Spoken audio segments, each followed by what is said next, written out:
Okay, I think we'll get started now. That's just after 1:30. So thanks everyone for joining us today for this webinar. My name's Lisa Taylor and I head up our change adoption learning practice here at Hitachi Solutions. I've got my colleague Howard Jones, who's one of our senior learning consultants, with me today as well. Today we're going to be talking about mastering M365 Copilot adoption and looking at some of the lessons learned from government pilots. There is a Q&A functionality and we've enabled that. So if you do have questions, please pop them in the Q&A and Howard and the team will get them answered as we go along. So, when organizations switched on Copilot, many really expected instant transformation. But instead of a kind of overnight productivity revolution, most saw something that's a lot more subtle. They saw hesitation. People maybe tried it once, they got an average at best answer, and then they returned to their old habits of not using it. And it wasn't because Copilot isn't powerful or wasn't working. But it's because changing how we work takes more than just switching on a license.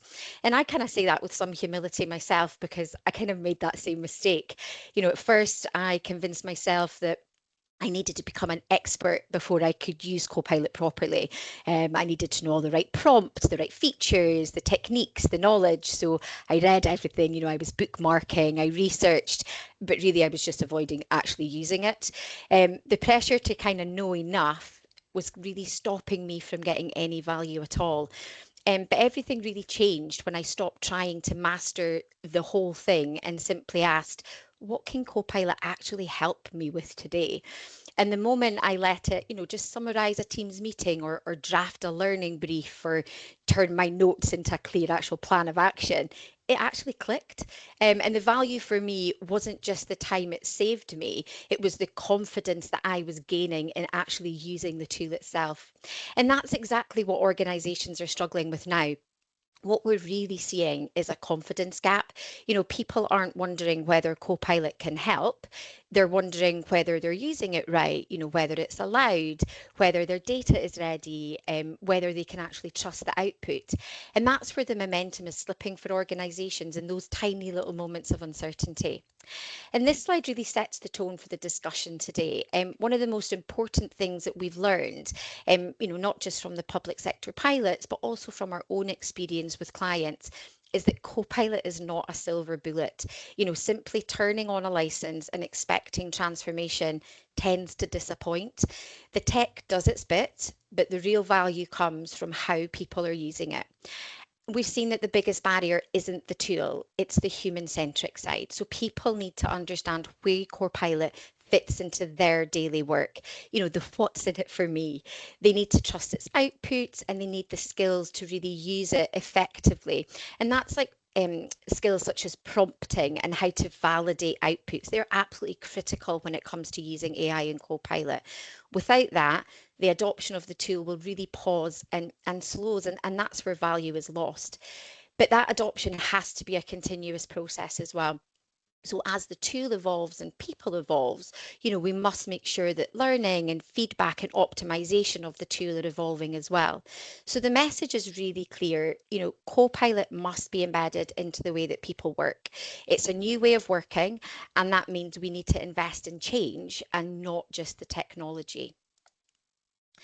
This slide is just here to kind of demonstrate a typical user journey when it comes to a tool like Copilot.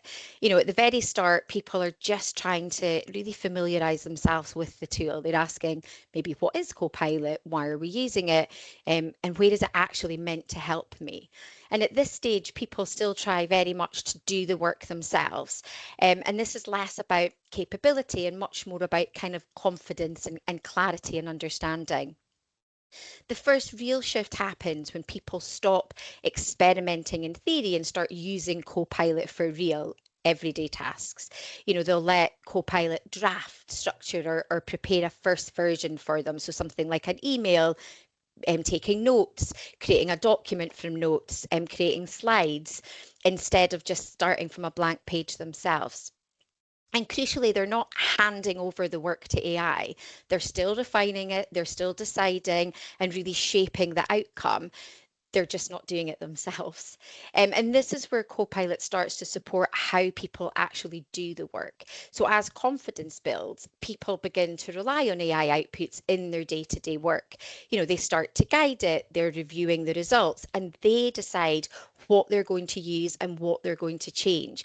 And this is where Copilot really stops feeling like a tool you try and starts feeling like something that you're actually working alongside.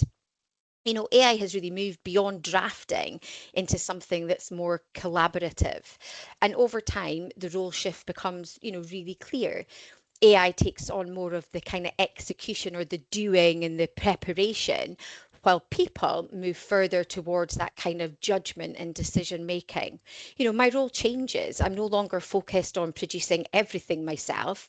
I'm kind of more focused on making those better decisions faster with AI supporting me in the background.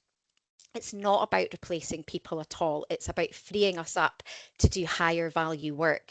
And what's really important here is that adoption doesn't happen all at once. And that's why successful AI adoption isn't just about training people on features. It's about helping them to kind of move through this journey safely, but also at their own pace. Copilot delivers value when it becomes part of how we work and how our work flows, not when it's treated as something separate. So this slide gives us the evidence base. We're not talking in theory, we're talking about real pilots with real users across, real kind of government departments. The GDS pilot was the largest. It involved 20,000 civil servants across 12 departments and gave us a broad view of adoption patterns and kind of productivity outcomes from Copilot. The DBT pilot was smaller, so it was around about 1,000 staff, but it was more controlled. So it focused on assessing Copilot's benefits and risks within the department, looking at measuring time savings and also satisfaction.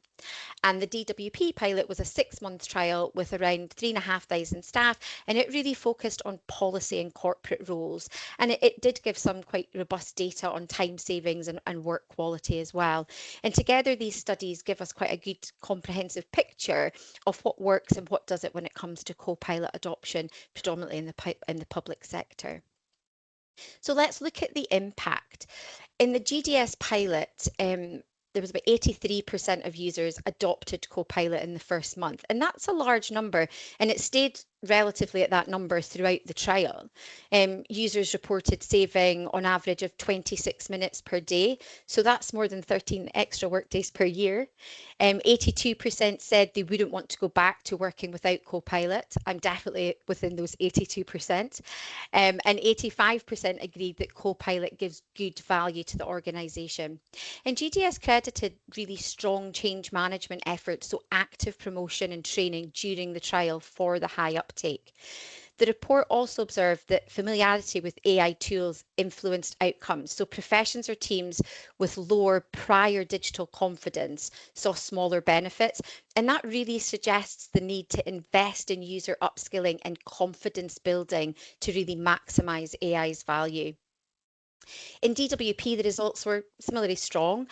Copilot users saved 19 minutes per day compared to non-users, and 9 in 10 users felt that Copilot made them work more efficiently. But it wasn't just about time. 73% also said their work quality improved, and 65% said they actually felt more fulfilled in their jobs. And some of the adoption themes here, this study really found that effective deployment requires strong managerial encouragement and peer support. So, adoption here was really bolstered by team leaders who were actively promoting Copilot use and by, staff and colleagues sharing tips with each other, creating that kind of really positive feedback loop of experimentation. While they did provide some formal training, most users actually ended up learning through trial and error, through online resources, and through their colleagues, which really suggests the value in providing sandboxes and communities of practice and really easily accessible how-to guides for people. In the Department for Business and Trade pilot, they saw a 64% weekly active usage, and 72% of users were satisfied or very satisfied with Copilot. The majority of participants valued Copilot's assistance.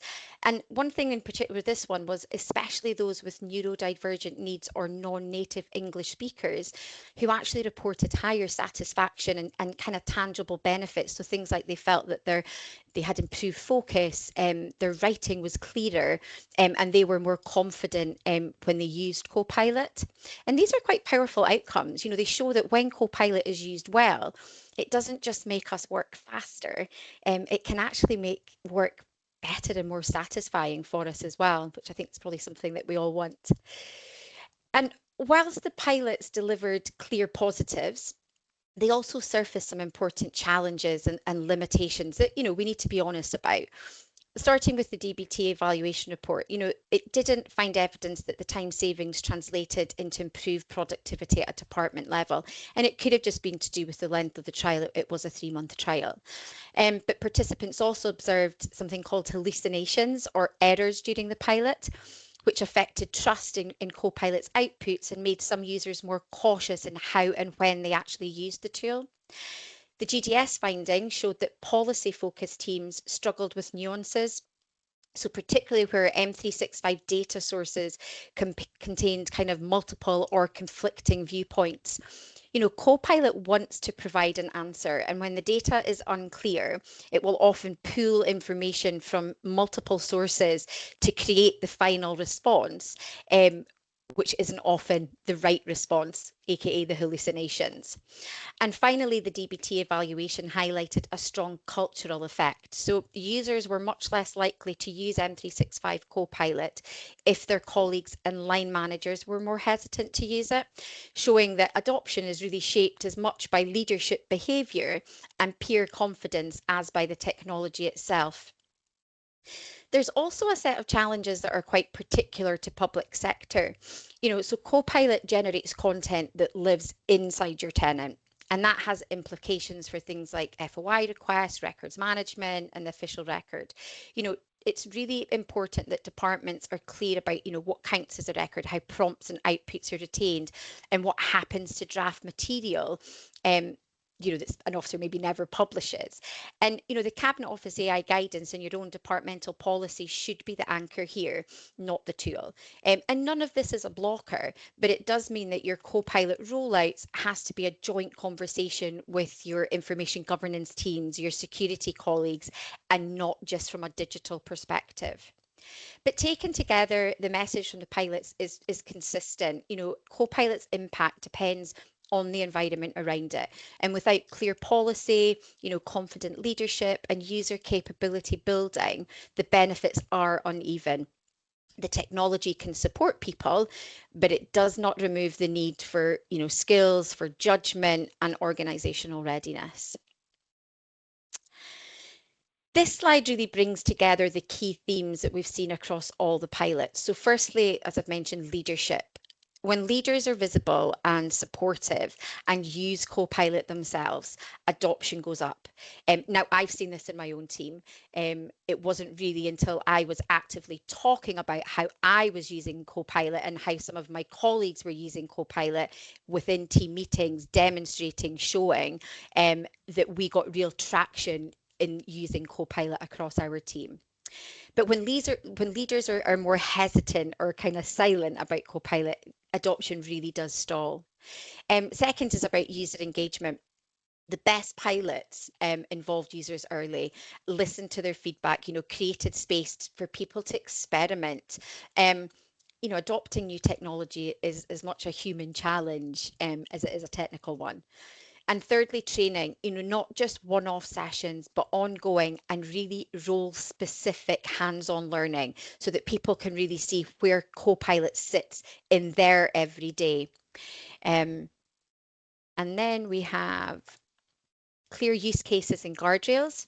So we need to be really clear about what Copilot is good at, but also what it's not good at. And that helps people use it with more confidence. And it's also really important that we identify clear use cases based around roles. Um, Copilot is great for, summarizing meetings and all of the kind of general stuff, but it also does some really good specific stuff that can benefit your day to day. So by identifying those kind of high value use cases where it can really drive efficiencies, it really increases adoption. And finally, trust. People need to feel safe using Copilot, and that means clear policies on the use of AI in the workplace. Um, and also that Copilot does not replace human instinct, and that bit's absolutely critical.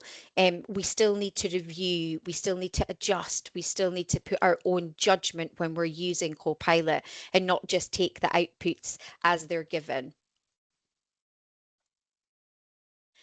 Um, as we've seen in the pilots and in our own experience, one of the biggest risks to successful adoption is misunderstanding what Copilot can and can't do.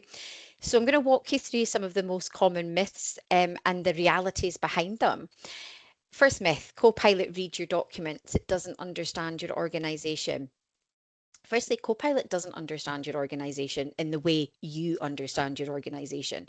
It doesn't know your strategy, your priorities, or your organizational context. It simply reads what's in your documents and data. So if your content is outdated or poorly structured, that's what Copilot will reflect back.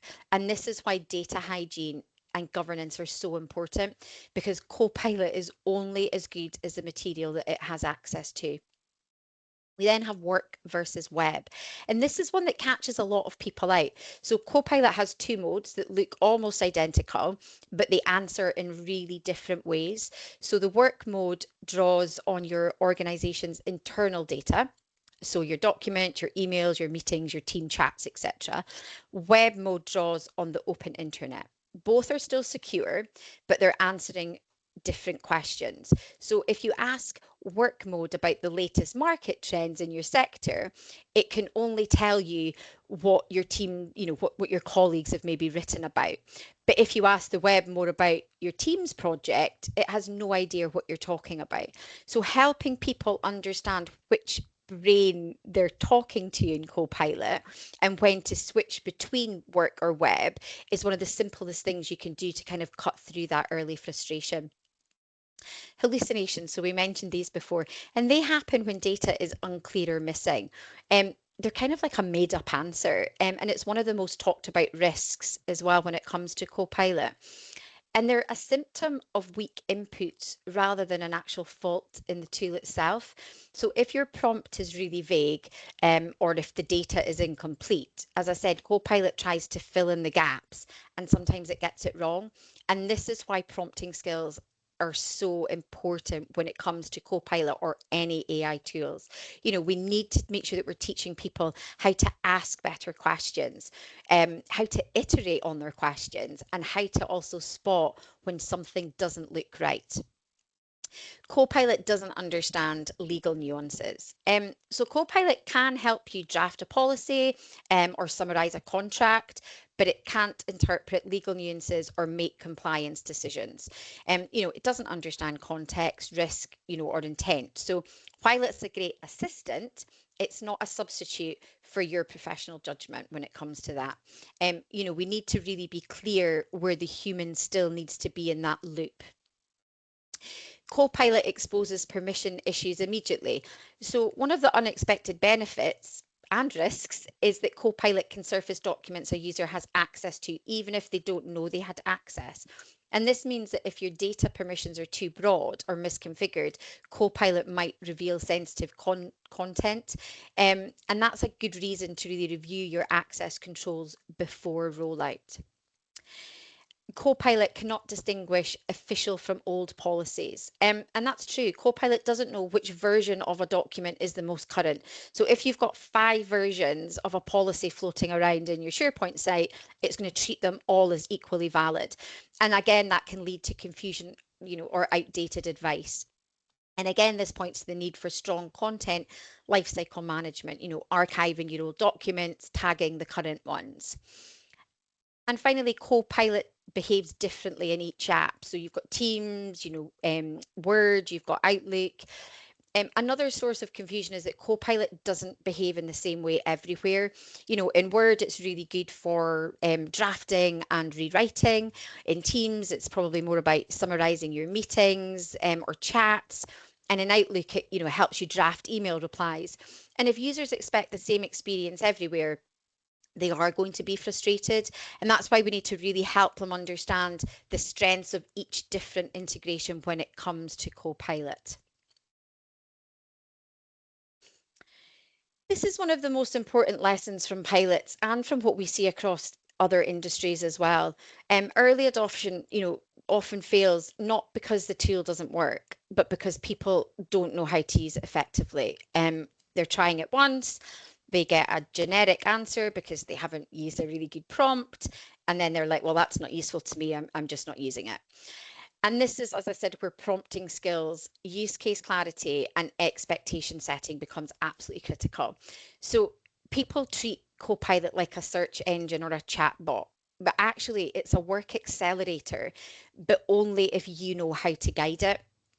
And we also need to help people shift their mindset. So Copilot is a new way of working. It's not just a new tool.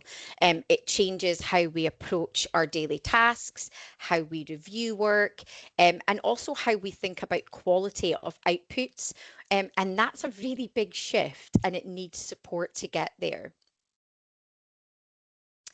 And this is where we want to get to. So when Copilot becomes a teammate and not just a tool, and that means using it for real work, in your emails, summaries, slides, notes, learning about the different agents in M365 and how they can help you in your workflows. So I use a lot of the out of the box agents that come with Copilot, like the researcher one. It even helped me prepare for this talk today. And I've also built my own AI assistant agent in M365, and that helps me kind of manage my Outlook better. So I've got different prompts that are scheduled to run daily to help with the management of my inbox. And that's when Copilots, you start to see the value, and it starts to become that kind of collaborative assistant, rather than just something you dip in and out of. But as I said, to get to this point, it means that we need to be able to really guide it with clear intent, not just vague commands. Um, it means treating it as a kind of first draft machine rather than a kind of finished answer oracle. And that means building habits. So using, finding your really useful go-to prompts that you're going to use on a daily basis, refining your outputs, and integrating Copilot into your workflows with some of the agents that are already available to you. And when people start to do that, Copilot will start to feel like a natural extension of how they work. But success really from us depends on four things. Strategy. So you need to make sure that if you're implementing any form of AI, including Copilot, that you align it to real business outcomes, not just rolling it out for the sake of it. And you also need to think of how you want to roll it out across your business. Who are we giving licenses to and how are we giving them those licenses? Leadership. So it really is your accelerator for Copilot, but any AI as well. When leaders use Copilot, when they talk about it and they show how it helps them, it sends a really powerful message. It tells people this matters, this is safe, and this is our future. And it's not just about that top down messaging. It's about, building your coalition, engaging teams, creating that culture where Copilot is part of how we work every day. It's not just a tool that we've been given. Leaders need to really model that behavior and talk about how they're using it to really reinforce the messages. Technical readiness, we need the right data, security and infrastructure in place.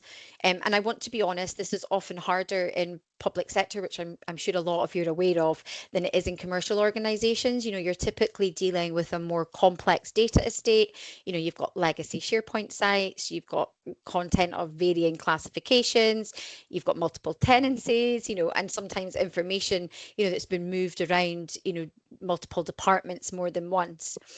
Copilot will surface what people have access to, and that's why your sharing model and your sensitivity labels really matter from day one.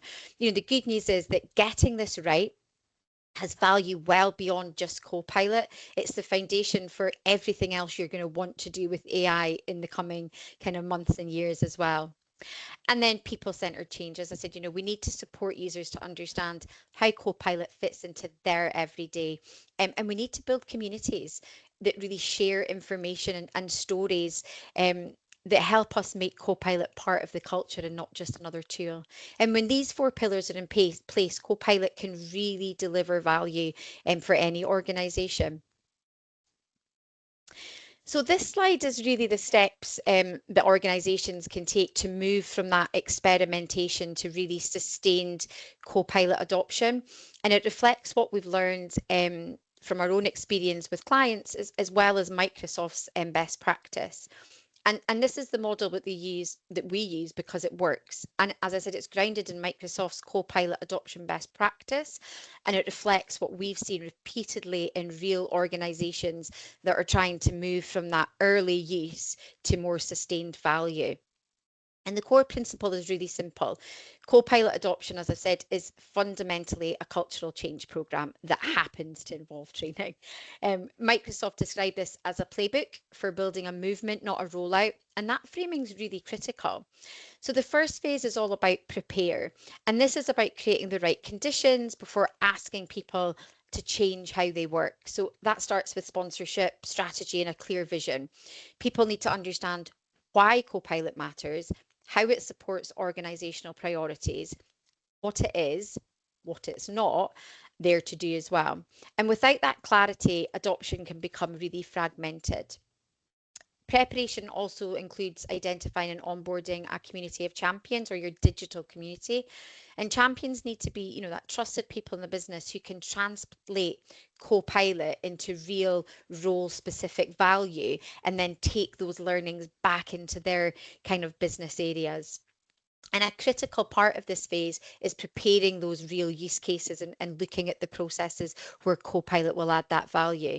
As I said, Copilot lands best when people can see what it looks like in their day to day, not just kind of generic demonstrations. That relevance to them is what's going to help build their confidence. And finally, have prepare well-defined success criteria. What does good look like? You need to be really deliberate about adoption. Whether you're measuring confidence, frequency of use, quality of outputs, time saved. Being really explicit about what good looks like makes adoption much more measurable than just something that we talk about. And the second phase is engage and ignite, where adoption becomes real. And this is where many organizations go wrong because they over focus on formal training. In practice, adoption really accelerates when learning is embedded into your everyday work, not just treated as a one-off event that you attend. Microsoft really emphasizes designing for humans, how people actually work, where they hesitate, and what helps them get started. And this is why this phase is really built around communities and not classrooms. Um, the successful organizations create these communities of practice that are supported by champions, where we share prompts, we share stories about what's working, about what's not working. And these stories and sharing of information and our experiments really matter because they're really relatable, even when they're not perfect. And engagement is also about permission. You know, People don't need to master Copilot overnight. They need to feel safe to experiment with Copilot, to start small and learn at their pace, just like I did.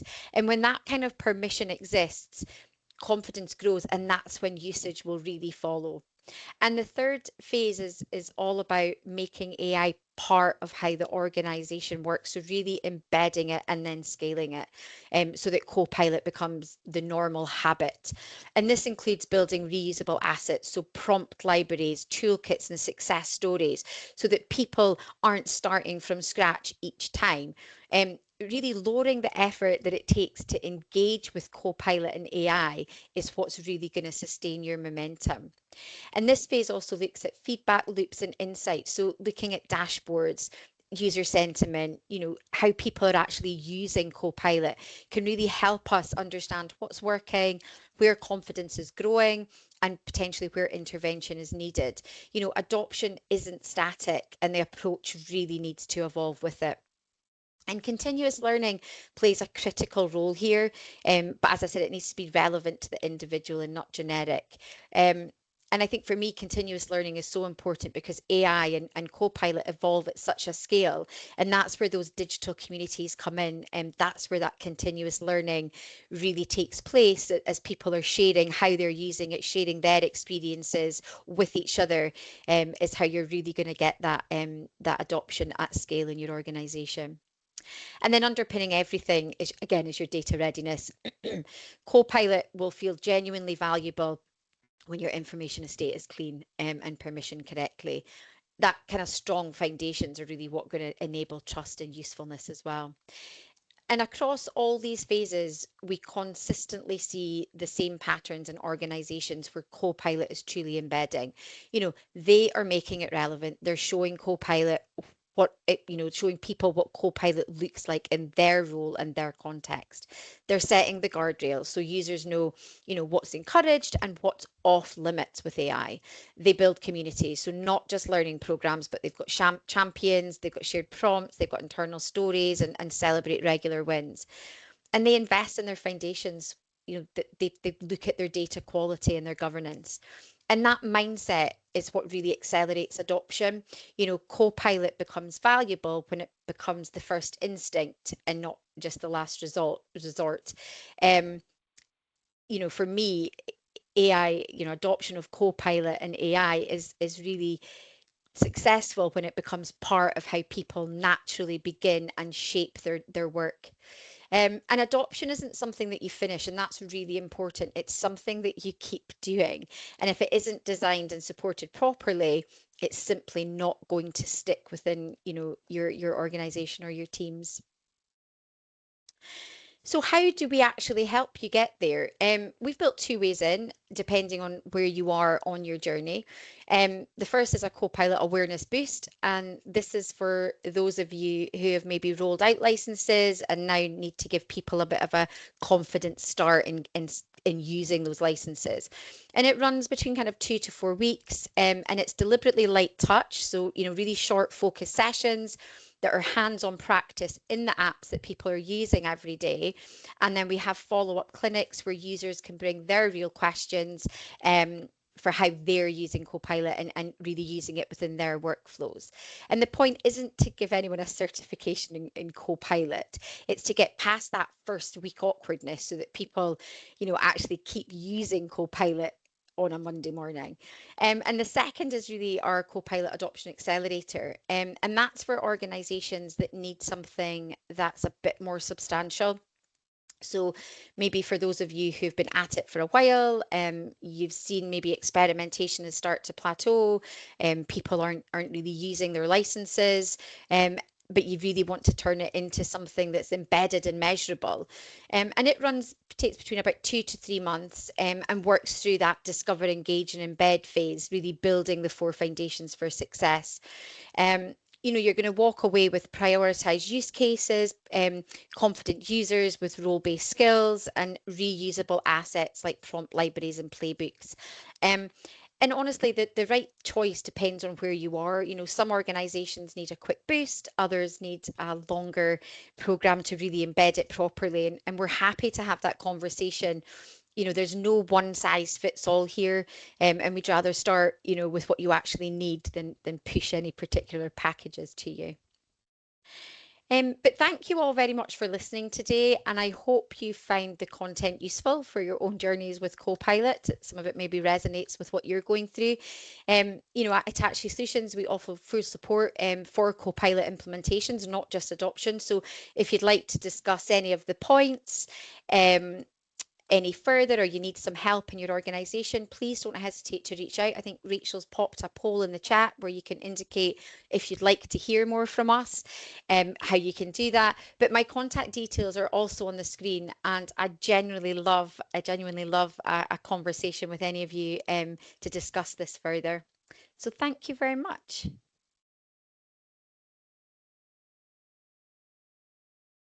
don't know if we got any chats left to answer or any questions in the Q&A. So, hi everyone. I just want to raise the one question that was raised by Shondeep regarding the leadership modelling and understanding that there may be different types of colleagues within a team.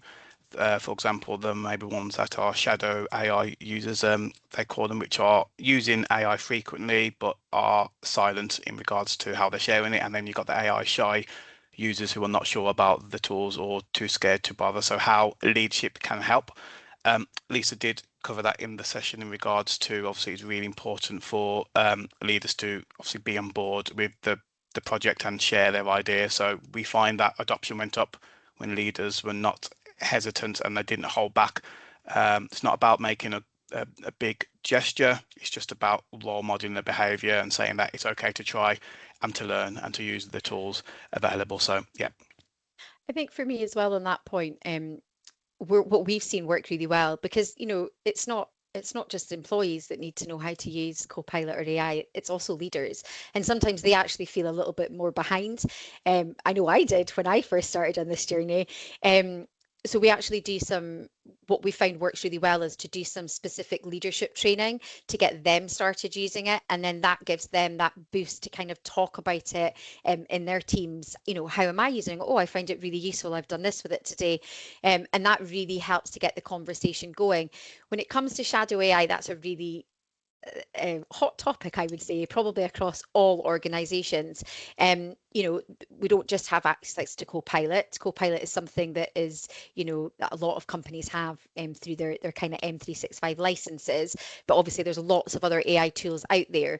I think the thing that, and this is where it comes down to your policies and your procedures from an organization level, you need to decide how you want people to use AI. What's safe to use? Copilot, it's within your tenant.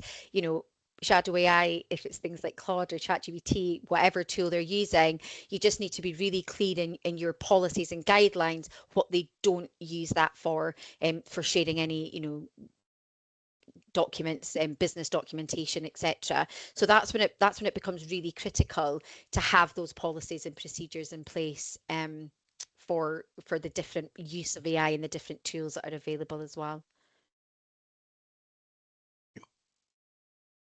Are there any other questions that need answered, Howard? Or No, there's no more in the Q&A. Just in regards to obviously the follow-up in regards to the slides and contacting us.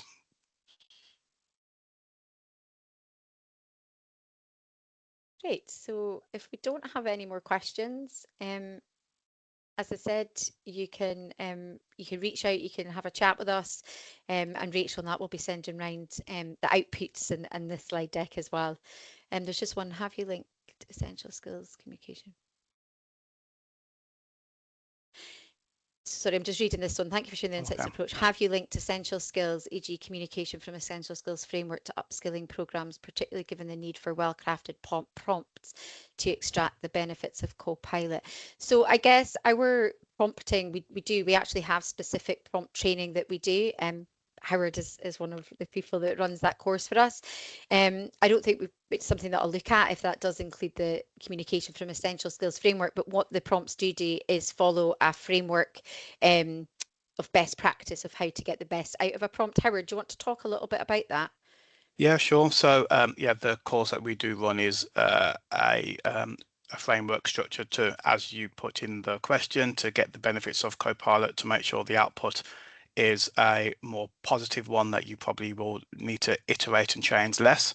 It really helps obviously users also think about what they need to ask Copilot, and also to build their confidence in knowing that they can ask repeated questions, to iterate through a process, ultimately to use Copilot and to use the time for Copilot to get the answers, also review exactly what it brings out as well, which is a very important step. So it's an integral part of the adoption plan that we set in place.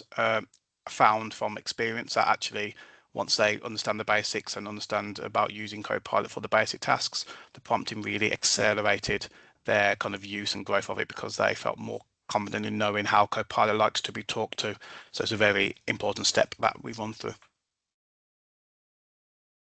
Thanks for your question, Cameron. Thank you. One from Nikki, is the training you offer hybrid, and if so, are there fixed times, or is there a training program we could put on our server for colleagues to access as and when they have time capacity? So we can really tailor to whatever you need, Nikki. There is, I mean, Microsoft itself have training material around Copilot, but it's quite generic. So obviously it's about getting started, how to use, Copilot in Word, Copilot chat. And it's good. It can get you the basics, but it doesn't do it probably in the level of detail to get people thinking about it in their day-to-day work. But absolutely, we can do e-learnings that can, or, recordings of training programs that can go on to your servers that other people can access. But again, I put up those kind of two offerings, but we tend to just look at what do you need and then work on that with you to come up with something that works for your organization.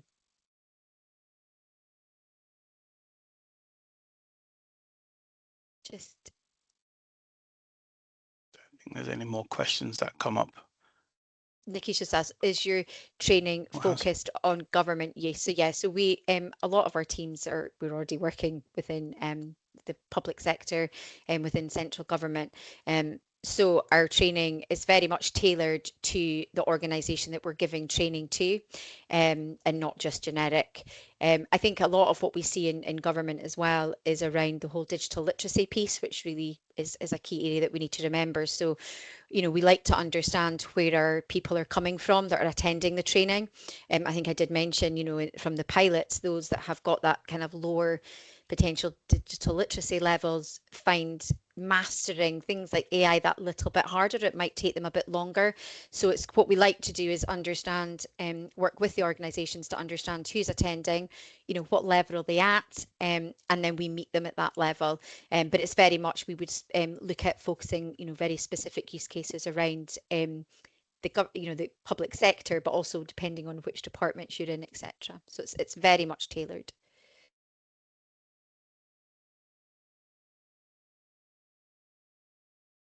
Okay, I think that looks like the one you posted. Thanks, Nikki. But yeah, as I said, if you have any questions or just want to chat further about anything you've heard today, or how we can potentially help you, please do reach out and get in touch. We'd love to hear from you. And thank you very much for joining today.